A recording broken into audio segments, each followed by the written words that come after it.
fatturazione elettronica è una nuova gabella sulle imprese che fa più prendere paura per l'aspetto burocratico che per quello economico, ma che comunque sommando uno all'altro è un qualcosa in più che va a costare senza semplificare il nulla.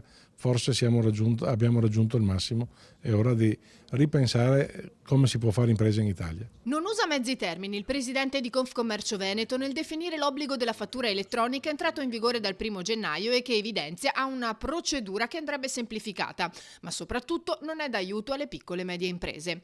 Zanon tocca poi un altro tema importante, quello dei saldi, che a suo avviso con inizio a gennaio non sono tali. Così come sono, in ogni caso non soddisfano più la vera esigenza per cui sono nati.